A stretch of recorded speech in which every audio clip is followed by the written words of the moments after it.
believe in limited government under the Constitution, and we know we're not having that, not much of that. And the education system is one of the important pinnacles that have been sort of taken over. And now Sam Blumenfeld is very much a mentor of mine. I've known Sam since 1988. Used to hear him on the Gene Burns show. Remember the old AM Gene Burns? Yeah. That was the Thinking Man's radio station, right? And I got to become a very good friend of Sam. And we traveled throughout New England and I think New York on various speaking engagements. He's a World War II veteran, 87 years young, and he's authored almost 15 books. He's got another book he just finished. He actually gave me a manuscript of a book that Camp Constitution Press hopes to publish that he wrote in the early 60s. He was the author of the Blumenfeld Education Letter. It's out of print, but if you go to my script page, you will get every single one of them in a PDF format. Incredible good stuff. I think his best book was the NEA, Trojan Horse in American Education. He's also written this very important alphaphonics book, How to Teach Anybody How to Read Phonetically.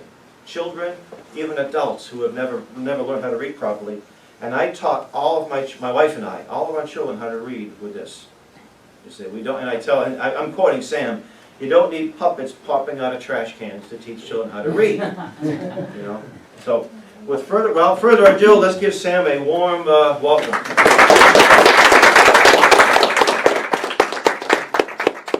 hope you won't mind if I sit down. At 87, you're allowed to. You have aches and creaks, you know, sort of thing. But the good thing about being as old as I am and still alive is that I know how things were back in the old days. For example, when I was going to school back in New York City, in the first grade in the New York public schools, I was taught to read with phonics. Everybody learned to read. There was no such thing as reading disability, no such thing as dyslexia, no such thing as ADD, no such thing as ADHD, you know. And incidentally, we not only were taught to read phonetically, but we were taught to write cursively. You know cursive writing, the difference between manuscript and cursive? And we were told how to hold a pen. Today, people hold a pen like this, like a fist, you know. And that's very bad for the fingers. You can't write very much in that way. And so, pains were taken to teach us in a manner that had been perfected over hundreds of years of experience. And all of that was done away with by the progressives, the so-called progressives. And everything that's in the schools today is there deliberately. Nothing in public education today happens accidentally. Nothing. And if they tell you that the reason why they're having problems in the schools is because there's not enough money, that's one of the biggest lies that's being told to the American public. Because all they want to do is to milk you to continue to pay for failure. Now, as I said, nothing happens accidentally. It's deliberate. The plan to dumb down America was made in 1898 by John Dewey, the most evil man that America has produced. Now, he's considered a god among the liberals, but he was evil. You know why? Because he decided, he concocted a plan to dumb down the entire nation. That's a crime. That's a crime to plan to dumb down an entire nation. And he did it because that was the only way that they could change America into a socialist system. They had to dumb us all down first.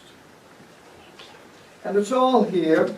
A friend of mine took the article that was published in 1898 in the one of the magazines, and he reproduced it because it's very hard to find this plan. When they talk about John Dewey, they don't tell you about the plan. They tell you about other things, philosophy and ethics and all of that, but they don't tell you about the plan to dumb down America. They don't want you to know that. As a matter of fact, what is the heart of the plan? How do you dumb down a nation? You change the way reading is taught in the schools. You get away from the phonics method, which teaches children to read our language phonetically, which enhances brain power, expands vocabulary, and enhances the use of the brain. And they change it to the look-say method that teaches children to read English as if it were Chinese. They have to memorize little words. They have to memorize the words. They call that a sight vocabulary. Now, if you want to find out if your child is being taught by the phonics method or the sight method, all you have to do is go to the primary school, the first grade, and ask the teacher, do you teach phonics? Oh, they all say, yes, yes, we teach phonics. Yeah, they teach a couple of letter sounds. But then the real question you must ask is, do you teach a sight vocabulary? And they'll say, of course. We give the children lists of words that they have to memorize before they even know the sounds of the letters. And you know what that does? That creates a sight reflex, a picture reflex in the brain, and that becomes an obstacle to seeing the phonetic structure of our words.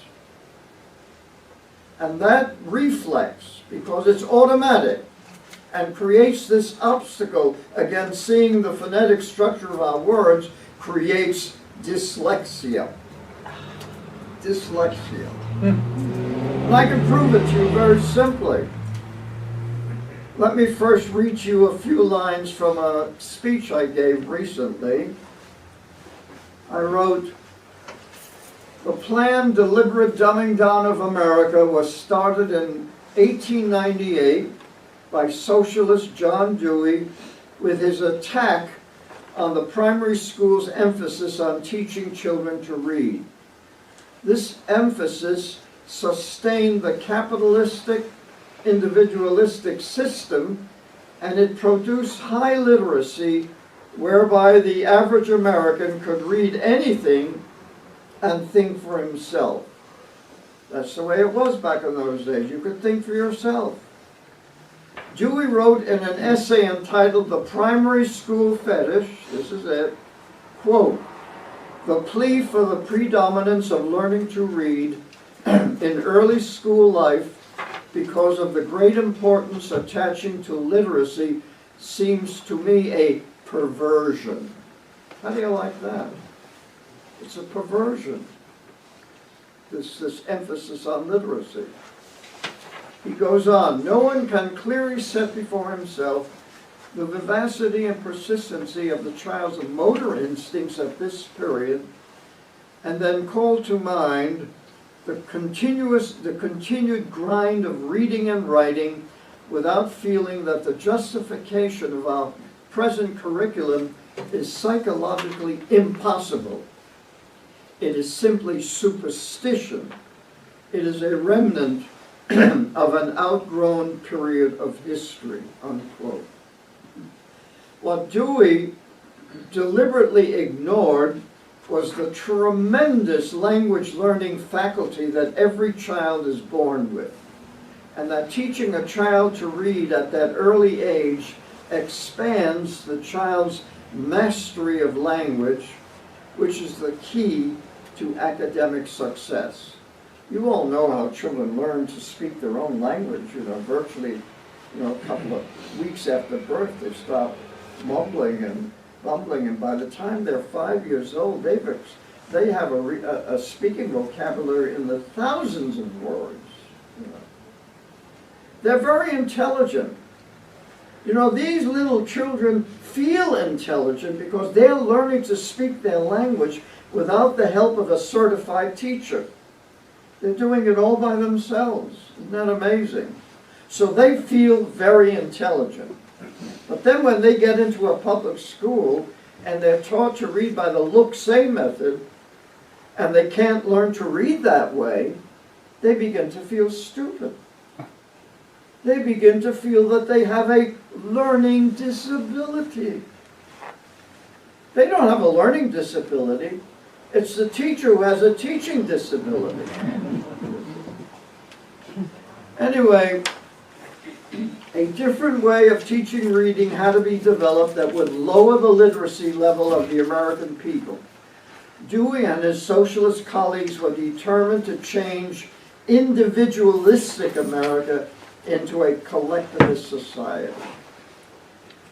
Dewey got his egalitarian utopian ideas from Edward Bellamy's book, a novel, Looking Backward, a fantasy of a socialist America in the year 2000.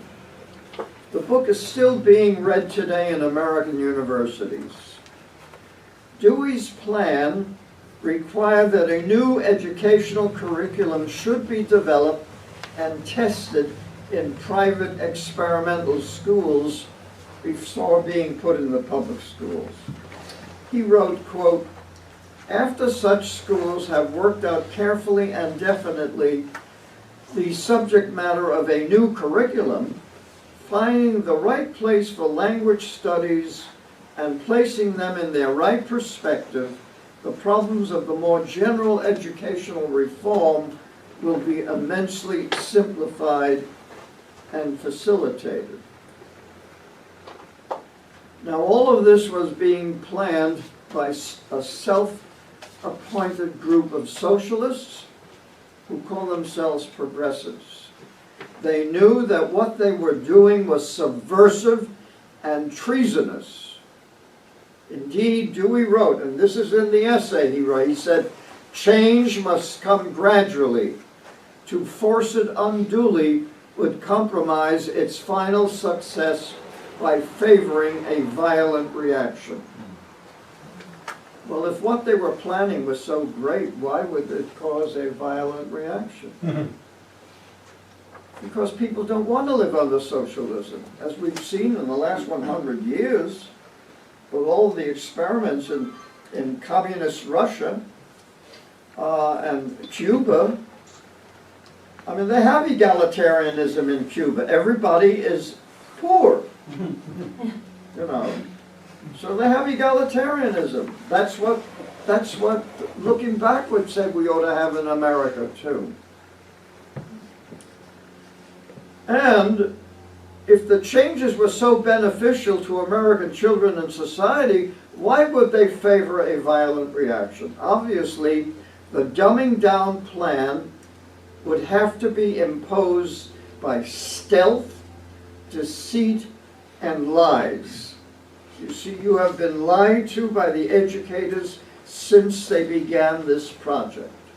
The progressives have lied to you, and they will continue to lie to you today, tomorrow, and until they are eliminated, gotten rid of. Now, and that is why no progressive educator can be trusted. They have been told to lie in order to bring about their socialist scheme in our schools. Did they know that their new teaching methods would create reading disability and dyslexia? They found out pretty early at the expense of 4 of the richest boys in America. Believe it or not, John D. Rockefeller Jr. was a great admirer of John Dewey, and he put his 4 sons, Nelson, David, Lawrence, and Winthrop, in the Lincoln School, one of the experimental schools called for by Dewey. Rockefeller donated over $3 million, which is worth God knows how many today. This is in 1920 dollars. He donated $3 million to the Lincoln School. The result? All 4 boys became dyslexic. But of course that didn't stop the progressives from implementing their plan. So they saw that it created dyslexia. And that's what they wanted. They said, this is perfect. We're producing, even the richest boys in America can't read now.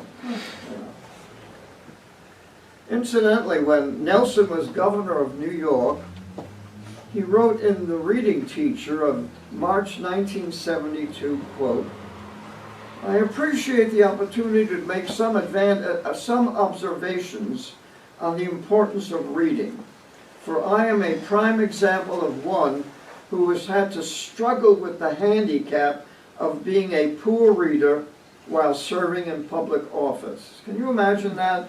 A functional illiterate is governor of the state of New York. And he could have been president, too.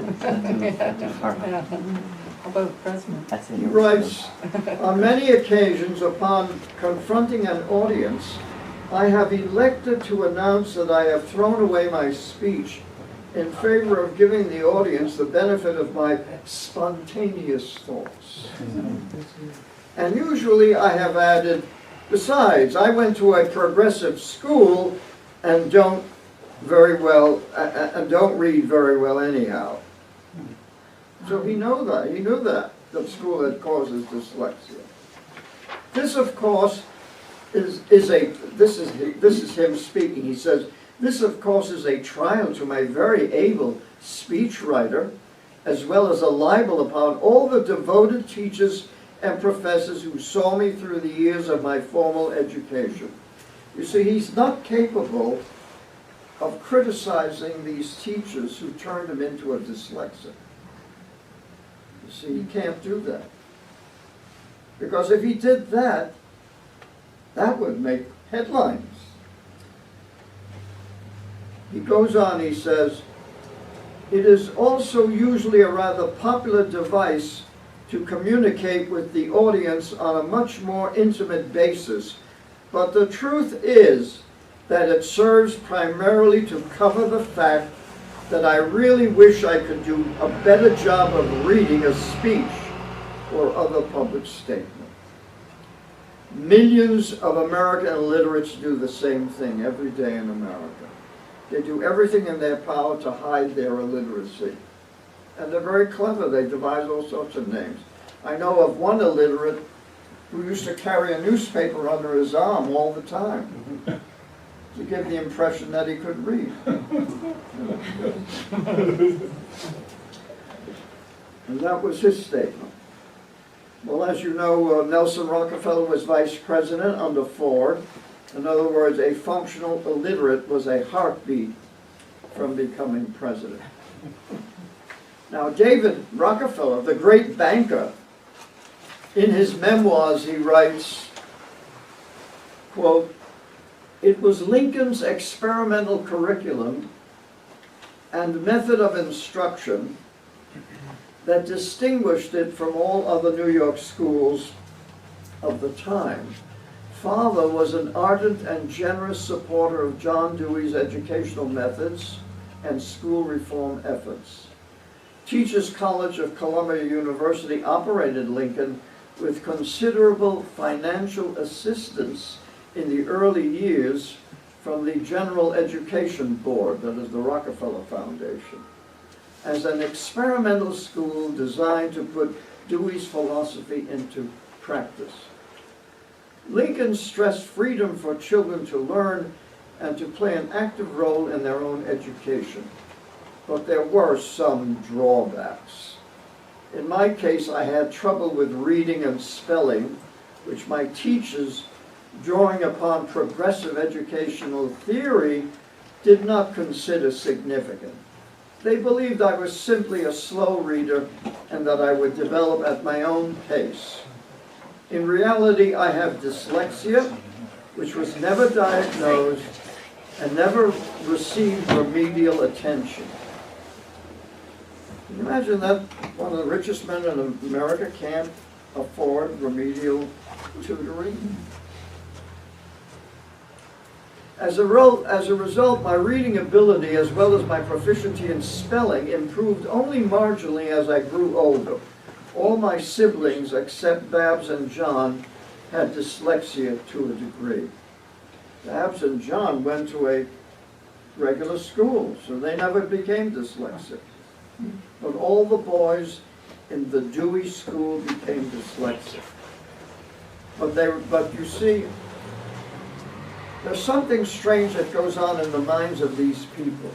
They cannot attribute evil to what has been done to them. They cannot look at those teachers who are so sweet and so kind and say they are evil because they have destroyed my ability to read. And even today, one of the reasons why people like Bill Gates and his wife spend all this money trying to reform education, they never talk about the reading problem. Why? Because they cannot believe that teaching professionals would deliberately create reading disability. It's just beyond their belief. In other words, it's easier to believe a credible lie than an incredible truth. It's simply incredible to believe that the entire education system is devoted to destroying the brain power of the American people. They can't believe it. So they assume that there's something wrong with the kids. It's the kids' fault. They're not smart enough, they're not brought up well enough, maybe the parents are not raising them well enough. It's the kids' fault. The kids develop attention deficit disorder, ADD, and what is our solution for that problem? Drug the little bastards. Drug them. Oh, he's good. So now the pharmaceutical industry is involved in maintaining the fiction, maintaining this lie, this deception, that it's the kids' fault and the parents' fault and not the educators' fault. That's why it's so important for what I am doing and trying to bring to you this knowledge that it's planned. And the plan has worked out very nicely. Let me, for example, here's a magazine some of you may have heard of. It's called Collier's. Remember Collier's magazine? Sure. It was like Life magazine. It was Saturday Evening Post. Here's an article, 1954. Why don't they teach my child to read? And it explains exactly what the problem is. Reveals the differences between the look-say method, the Dick and Jane method, and the phonetic method. The magazine does it all. 1954. A year later, Dr. Rudolph Flesch came out with his book, Why Johnny Can't Read. You remember that book? What did he say in that book? He said the reason why Johnny can't read is because they're not teaching him to read in the proper phonetic way. It's as simple as that. In other words, if we want to cure America's educational problems overnight, all they would have to do is get my book and teach every kindergarten, first grader to read without the phonics. That would do it. It's very simple. The cure is so simple, that's why nobody can believe it. You know, it reminds me of back in the days when surgery was pretty primitive, and the surgery would be very successful, but then the patient would die of an infection. And they didn't know why this was happening. Well, I think it was one Lister or Pasteur who said, was it Lister or Pasteur? Said that the reason why they're getting infected is because you have dirty hands. In other words, all they had to do was wash their hands. Simple solution to a horrible problem. Well, it's the same with our educational problem today. You see, if they taught every child to read with phonics in the first grade, Then they have to get rid of the whole dumbing down system because the kids will be able to read. And they're not going to sit there and read all of this garbage that they're being given by the schools these days. You know, all these books on global warming, you know. They'll be able to read history and science and every book, just as I was when I was going to school.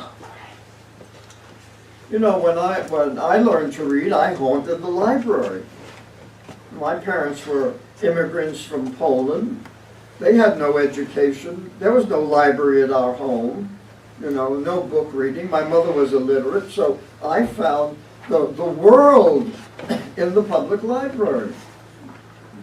So literacy opens you up to the world. But now they have this Common Core business. And the purpose of Common Core is to train children for the workforce. For the workforce. They talk nothing about the reading problem. They know we have a reading problem, but of course they know that it's the fault of the kids, you know. And they know that the solution is Ritalin or Adderall or something like that. So they all know that the system has to be reformed because the failure of the system is so obvious. This was published in 1954. U.S. News and World Report was talking about school reform in 1996. Dumb and Dumber. So everybody's talking about how dumbed down we are. And they all think it's because Americans are getting dumber. No, it's because the schools are making us dumber. And in fact,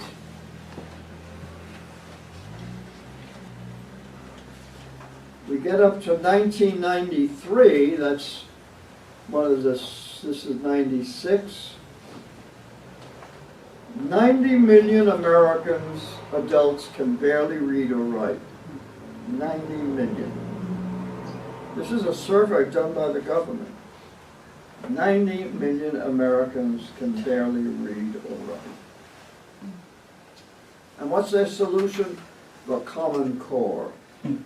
Increase the standards. Make the standards more difficult. Well, if you can't read, what good are the standards? You know, what you need are good programs, not good standards. I mean, we had standards back in the days when I was going to school. I mean, it was so obvious. The standard was to create a literate human being, and we knew how to do it. There was no big mystery. Last night I was watching something on TV about teaching. There was this special on CBS trying to encourage young people to teach. And there were a lot of scenes of today's classrooms. And I've never seen anything messier, more chaotic than today's classrooms. Kids are seated around tables, they're talking to one another. The teacher is no longer a teacher. She is now a facilitator. She facilitates. She goes around the room, and kids are all doing their own things, or they're doing nothing. I remember when I was in Australia, where they have this system, this chaotic system. I visited this first grade classroom, and they've adopted everything that we've done wrong. Everything. And they have a reading problem in Australia just as we have. And also in New Zealand. And also in Britain. Because the English-speaking world is under assault by the progressives to turn us all into socialists, to destroy the capitalist system. Now the reason why that capitalism is still endured is because there are enough people who can read in America. 20% of the American people are highly literate. 20%. That's enough to keep this country going. 20%. But you can imagine how much better it would be if 99% were operating at that same level of literacy. 99%, wow. But you see, many of the large corporations, like the Rockefellers and the Carnegie people, they wanted workers in their factories. You know, at the turn of the century, you had the Industrial Revolution, and suddenly there was a need for all of these workers. And they said, hey, we don't need any more poets, we don't need any more philosophers, we need workers. So let's train the kids to be workers. So it worked very nicely with Dewey's idea. Don't make highly literate people, because highly literate people are independent. They may not like working in your factory unless you pay them enough. You see, that's the beauty of independence. To be intellectually independent is that you can choose what kind of a career you want. But if you've been sufficiently dumbed down and you can't read, you'll take any job you can get. And that's what they want.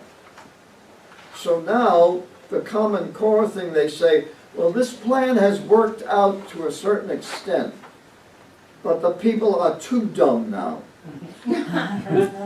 We've just made them too dumb.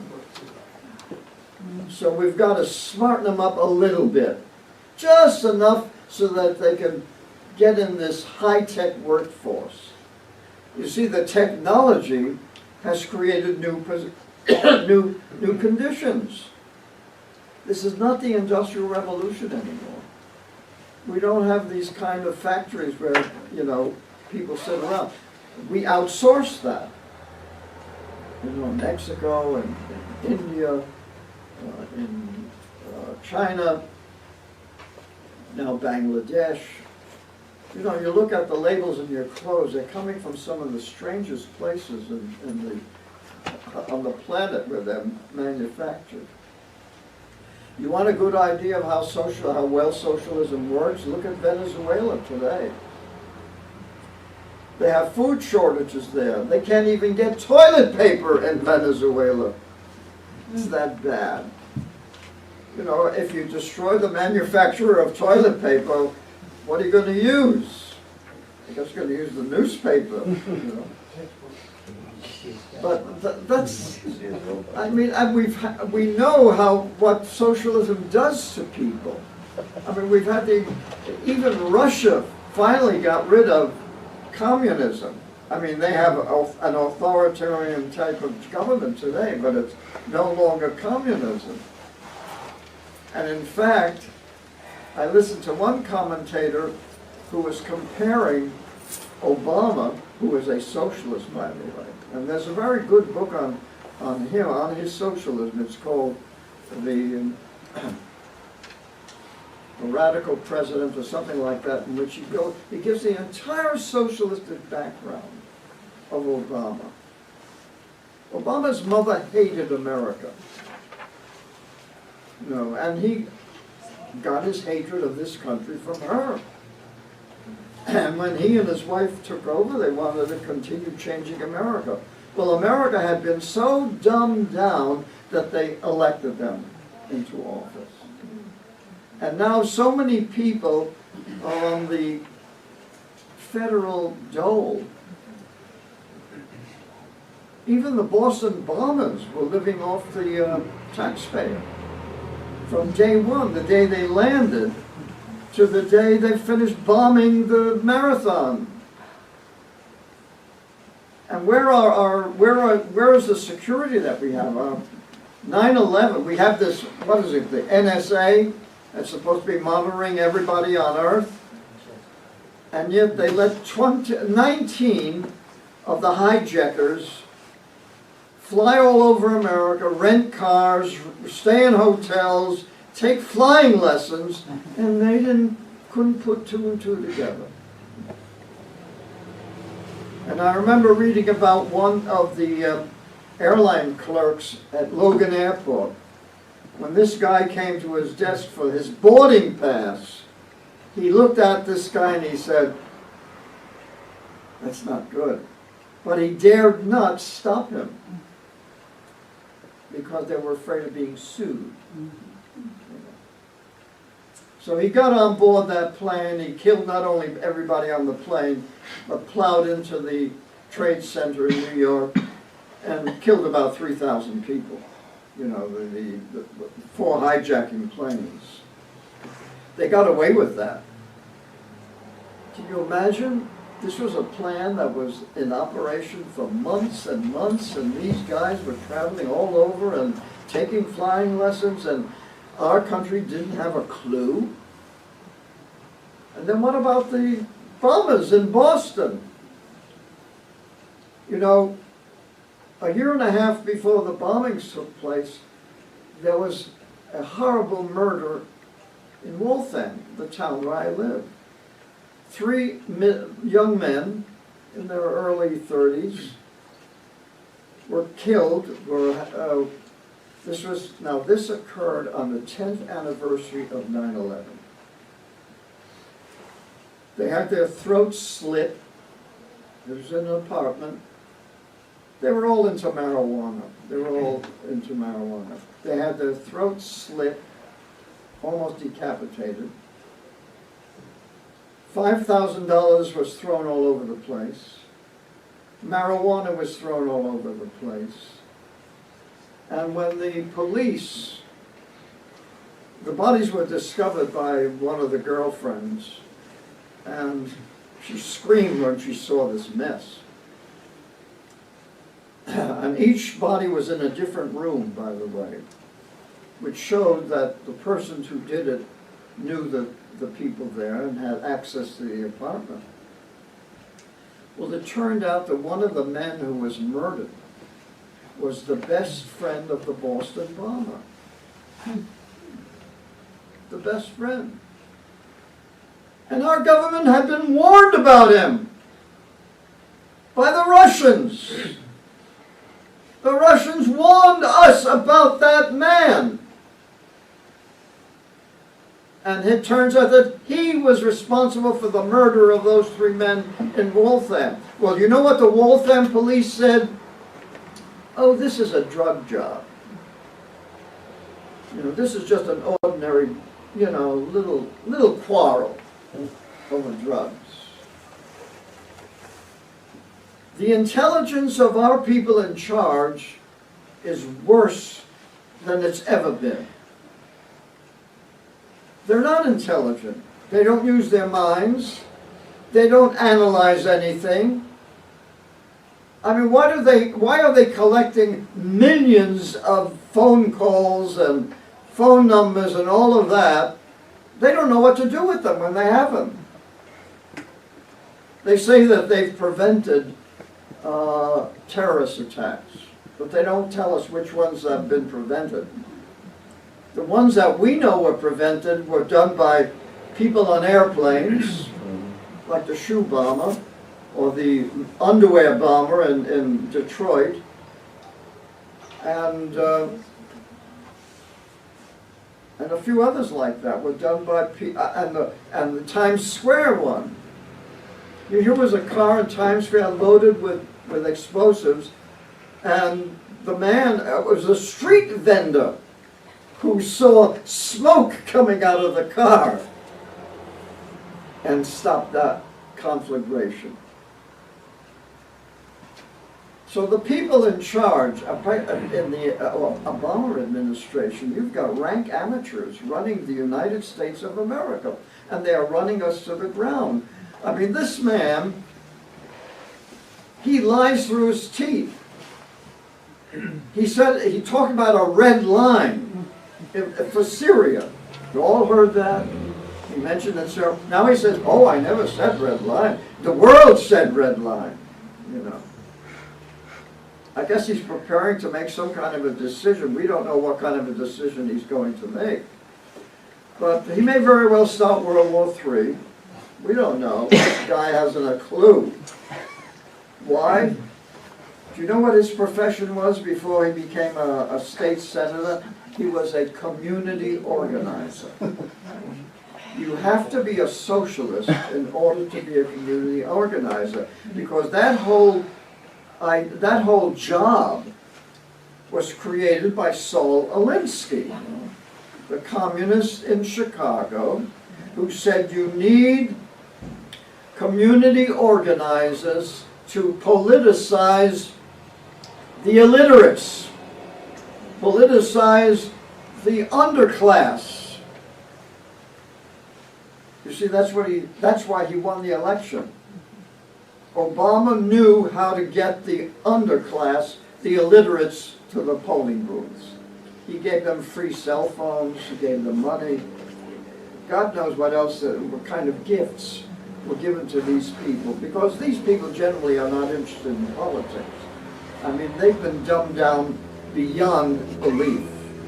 I mean, they're idiots. And we support them now, you know, all on the dole.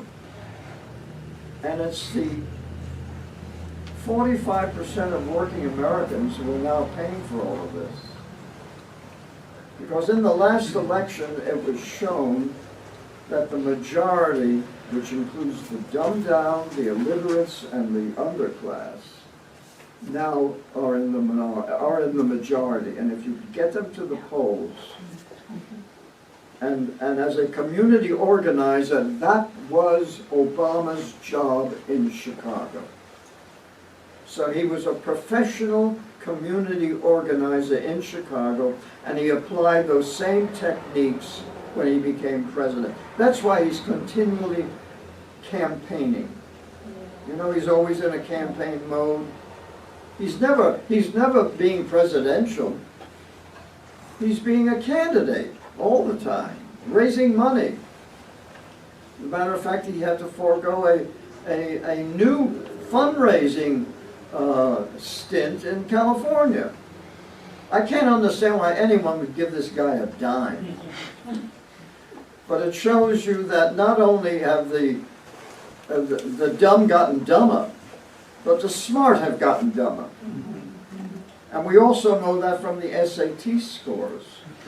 Because if you look at the SAT scores, the number of people, the number of students who now score at the highest level is half of what it was, say, in 1970. And the number who score at the bottom has doubled. So the smart are getting dumber, and the dumb are getting dumber. And all of this is contrived by John Dewey and friends, and of course it's going on today and will continue as long as the American people tolerate it. Now, what can we do about it? I've just completed writing a new book, which I hope will be published soon. The title of the book is How Liberal Utopians Have Turned Public Education into a Criminal Enterprise. If that doesn't wake up people, I don't know what will. But you see, we also have to awaken us smart people. You know, we've got to be moving, because they are taking this country away from us faster than we can stop them. You know, that's the problem. And how do we organize to stop them? Well, one of the ways, of course, is to join the John Birch Society. I have to say that, you know, for Hal. But another way, of course, is to get those people out of Congress. You see, there are 500, I think it's 535 people. The President, the House of Representatives, the Senate, and the Supreme Court who rule 300 million people. And they are doing the lousiest job possible. I mean, I can't think of a dumber crowd than those who now run America.